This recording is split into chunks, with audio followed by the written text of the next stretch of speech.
Bonjour Nicolas Paquin. Bonjour. C'est un plaisir pour moi de te rencontrer. C'est nouveau, c'est quelque chose de nouveau que je fais là. Je rencontre quelqu'un qui est un passeur de mémoire, ok, en fonction, bon, c'est la semaine des vétérans, le jour du souvenir s'en vient bientôt. D'ailleurs, c'est pour ça qu'on fait ce reportage-là. Moi, j'aimerais savoir, ça représente quoi pour toi, la semaine des vétérans, le jour du souvenir? Qu'est-ce que ça vient chercher en toi?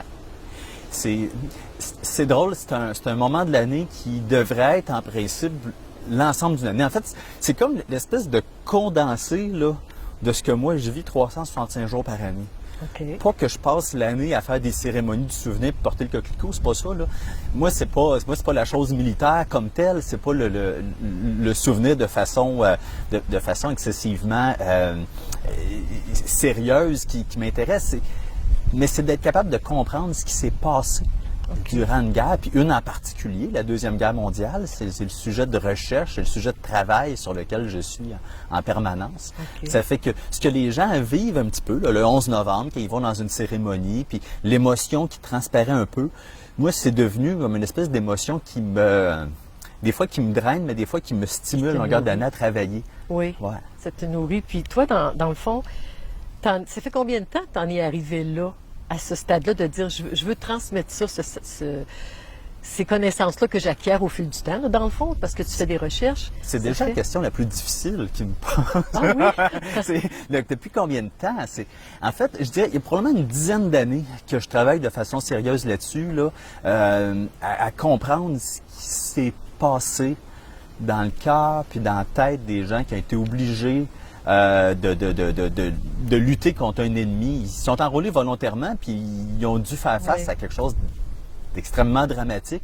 Moi, je dirais après une dizaine d'années que c'est devenu quelque chose qui m'occupe pratiquement au quotidien. Est-ce que c'est le fait que dans ta famille, il y avait des gens peut-être qui étaient militaires ou que est-ce que ça a déjà été autour de toi, ça, le militarisme, comme on pourrait dire, ou bien si ça t'est venu comme ça, là?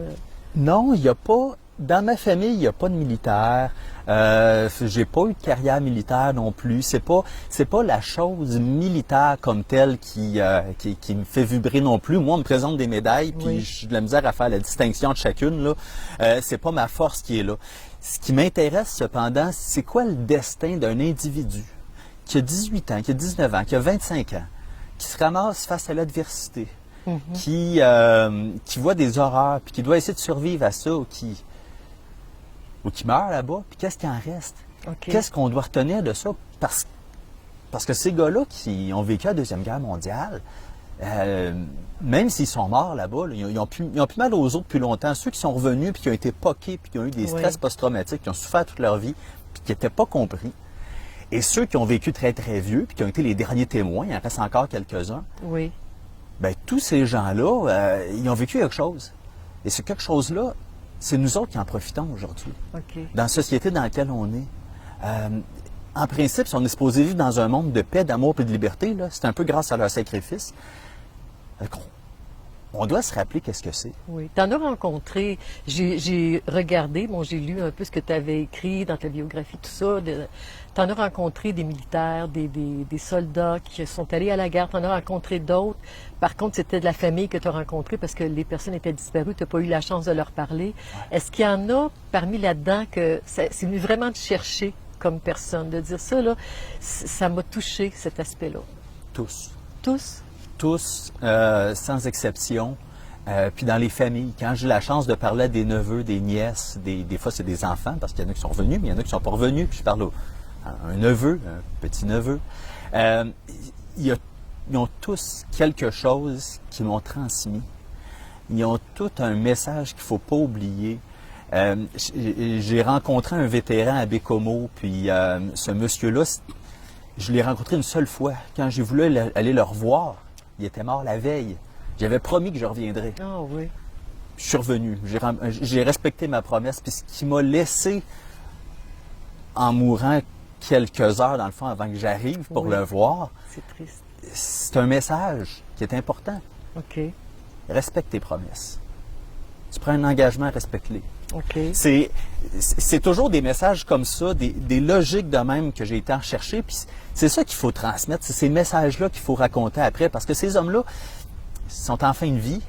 Leurs enfants, leurs neveux, leurs nièces, C'est des gens qu'ils n'ont pas connus beaucoup sous cet angle-là. Moi, souvent, là, je rencontre des neveux, des nièces de vétérans de la Deuxième Guerre mondiale, puis je leur en apprends sur leur famille, sur leur oncle, sur leur père, leur grand-père, parce que ces hommes-là ne parlaient pas beaucoup. Mais pourquoi ils ne parlaient pas beaucoup? Oui, c'est ça.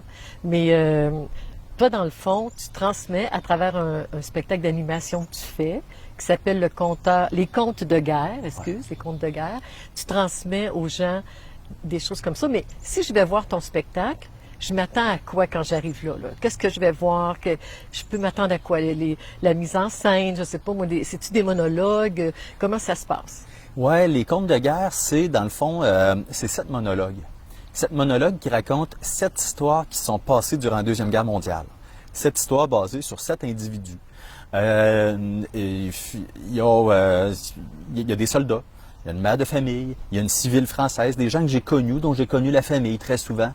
Et je raconte leur histoire avec une certaine mise en scène. Et souvent, je prends comme comparaison très, très simple. Je dis, imaginez, là, Fred Pellerin va raconter son village, raconte les gens de son village. Et moi, je fais un peu ça, mais avec les gens qui ont vécu la Deuxième Guerre mondiale. Donc, on a une ambiance qui va être touchante. On va avoir un peu d'humour. On va avoir quelques larmes qu'on va verser sans doute. Oui. Puis on va en ressortir avec beaucoup d'espoir, je pense. OK. Ouais. Je vais revenir après une petite pause qu'on va faire de quelques secondes. Je vais revenir, puis je vais te demander de me donner un exemple de ce que je peux entendre. Parce que j'ai lu, il y en a qui mentaient pour pouvoir aller à la guerre. Ils mentaient sur leur âge. Je veux que tu m'en parles après la petite pause qu'on va faire. Ça fait plaisir.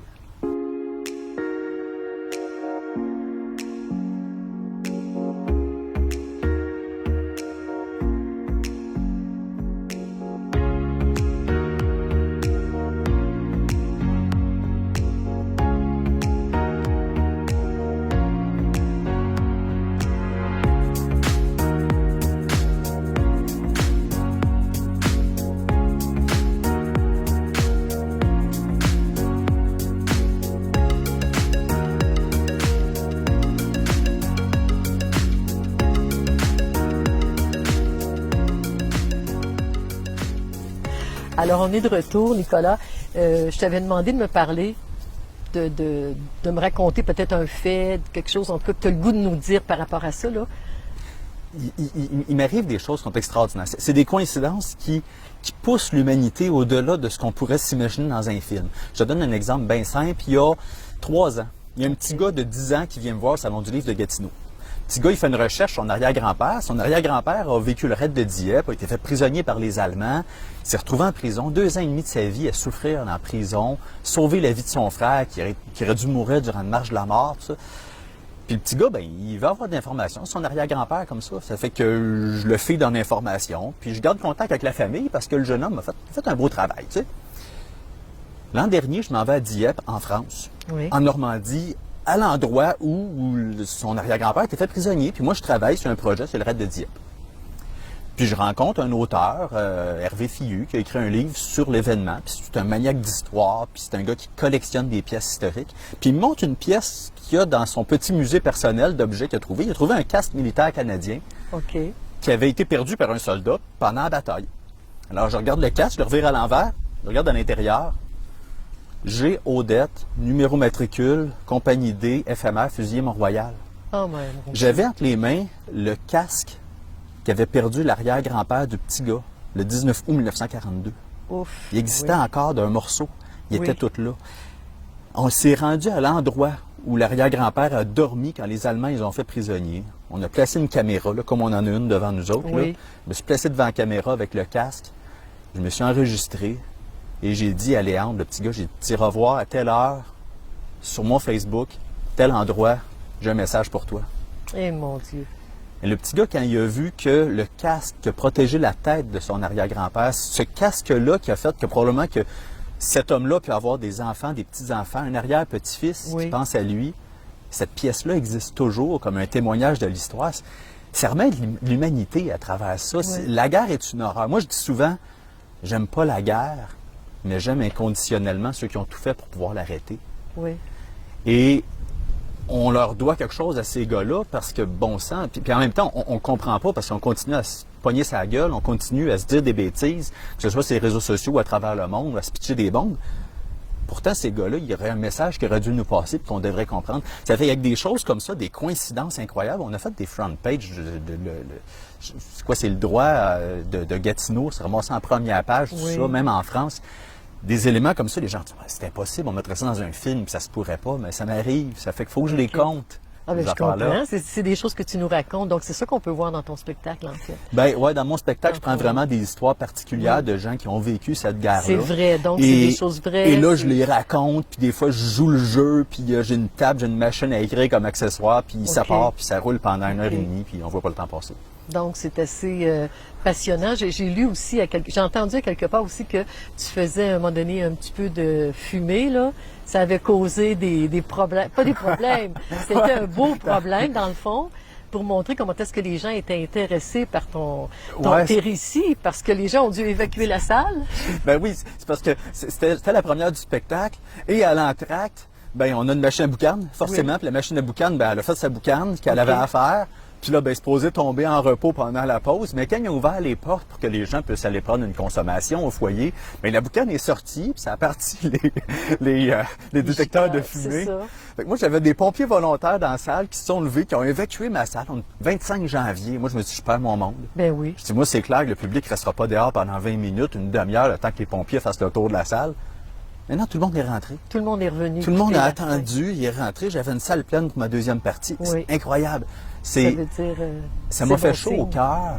Oui. Mais pas juste pour moi en tant qu'artiste. Et je me dis, il y a des gens qui veulent vraiment savoir c'est quoi qui s'est passé. Ils veulent vraiment en apprendre, puis que ça les intéresse la façon avec laquelle je le fais. La clientèle que tu vas chercher à travers ça, ça va de l'adolescent, j'imagine, quelqu'un qui a le goût de savoir, qui s'intéresse à ça, aller jusqu'à des personnes plus âgées. C'est un public général. C'est en général. C'est un public général. Il y a des enfants qui sont à 10 ans puis qui s'intéressent à ça, la guerre, mais tu peux pas t'intéresser à la guerre pour trouver ça le fun. Là. Oui. C'est une horreur. Oui, exactement. Donc, qui est-ce qui va te raconter ce que c'est pour que tu touches la bonne part de ça? C'est-à-dire l'humanité qui se perd là-bas. Ça fait que c'est un bon moyen de le passer à un enfant de 10 ans, mais quelqu'un qui s'intéresse au conte, quelqu'un qui est à la chasse aux découvertes culturelles, va aimer ce que je fais parce que je fais du conte avec des histoires qui sont celles de la guerre. OK. Tu les adaptes, j'imagine, selon la clientèle que tu rencontres. Si tu vas dans une école, tu vas t'adapter aux enfants. Je veux dire, tu vas aller chercher qu'est-ce qui pourrait intéresser les enfants. Si tu vas dans un milieu, pour personnes d'un certain âge, tu veux l'adapter aussi. Donc, c'est très intéressant pour les gens de t'inviter. Le spectacle, les contes de guerre comme tel, est vraiment un spectacle qui est fait, qui a été mis en scène. J'ai travaillé avec Bertrand Alain qui m'a conseillé à la mise en scène. J'ai travaillé avec Pascal Bachand qui était mon directeur technique. Mais je fais des animations scolaires aussi. Okay. Je fais des animations en bibliothèque. Oui. Donc, quand les gens veulent voir ce que je fais, dans le fond, je compte les mêmes histoires. Que je sois devant un public du troisième âge en France ou devant des adolescents dans une école du Québec, je compte les mêmes histoires. Okay. La seule différence, c'est que j'adapte le niveau, puis je me permets un vocabulaire qui est adapté au public. Mais ça, c'est normal, ça vient tout seul. Alors ça fait partie, c'est une partie de toi, le conteur, en tout cas, le passeur de mémoire, comme tu dis. Les contes de guerre, c'est à voir. En tout cas, j'imagine qu'ici, dans le coin, on va sûrement t'inviter. Je suis certaine de ça. Tu es aussi un écrivain. Je vais faire un petit message là-dessus. Tu es écrivain pour ados et adultes. Tu as écrit plusieurs livres. Je vois ici à Lando qu'il y en a plusieurs. Est-ce que ça parle toujours de la guerre, tes livres, que tu en as une dizaine? Les livres que tu as écrits, Après balle, Sous le feu de l'ennemi, Combattre dans l'ombre, L'espion de Tourville, est-ce que ça touche toujours la guerre? Ou, Non, ben, le thème de la guerre est arrivé forcément parce que j'ai connu des vétérans qui avaient un message à passer.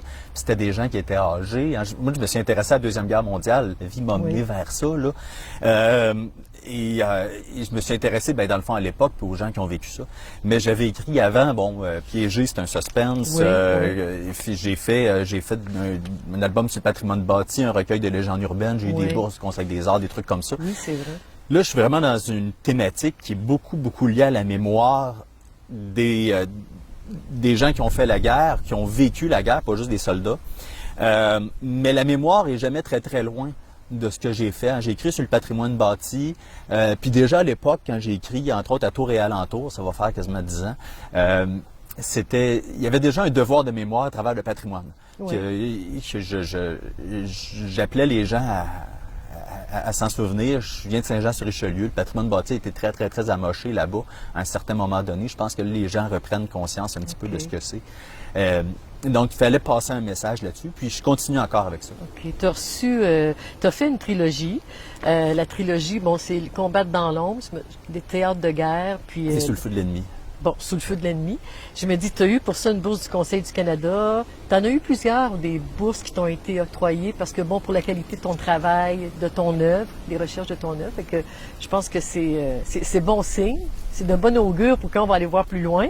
Ouais. J'ai su que tu t'en viens, tu vas t'en venir rester à Denville.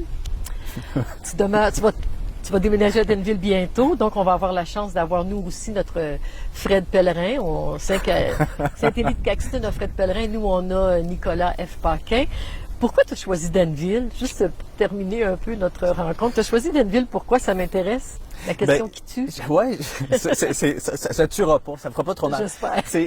Géographiquement, étant donné que je suis appelé à me promener beaucoup, je voulais me retrouver dans un endroit qui est relativement central au Québec. En même temps, je suis quelqu'un qui n'aime pas les grandes villes. Pas que j'aime pas les grandes villes, mais j'aime pas vivre là. Je suis pas à l'aise. Donc, j'ai besoin d'espace. J'aime le patrimoine, j'aime ce qui est charmant. Puis à un moment donné, l'an passé, on fait un petit tour d'auto, ma conjointe puis moi, puis on s'est retrouvés, à l'amende du Carré. Puis on a trouvé ça sympathique. On s'est dit, c'est le fun ici. Oui. Ouais, tout d'un coup, que nos pattes nous ramèneraient ici, puis finalement, les pattes nous ont ramenés ici. Puis là, effectivement, je travaille à l'atterrissage. Donc, j'essaie de m'arranger pour que le parachute... le parachute a ouvert, en fait. Oui, On va passer chez le notaire la semaine passée. Que le parachute va s'ouvrir. Mais on est très content de t'accueillir à Denville. Je pense que tu vas trouver beaucoup d'histoires ici, parce que les gens s'intéressent beaucoup à tout ce qui touche les vétérans. En tout cas, je pense qu'on est ouvert à ça. On est très content. Je te remercie beaucoup de nous avoir accordé ce temps-là. J'espère avoir la chance d'aller te voir. Je vais aller te voir ici à Denville quand tu vas passer dans le coin. Tu vas sûrement être invité. J'invite les gens aussi à aller te voir. Avant de terminer, je veux simplement préciser que les coquelicots qu'on porte en ce moment sont en vente au bistrot du coin à Denville, à la quincaillerie de Denville aussi, de même côté Morton et Asbestos. Alors, si vous voulez vous en procurer, on vous invite à aller là. Moi, c'était un plaisir de rencontrer Nicolas, que je ne connaissais pas, mais je pense que je ressors grandi avec tout ce que tu m'as dit. Merci beaucoup. Merci de m'avoir invité. C'est vraiment apprécié. Merci. Vraiment une belle expérience. Merci.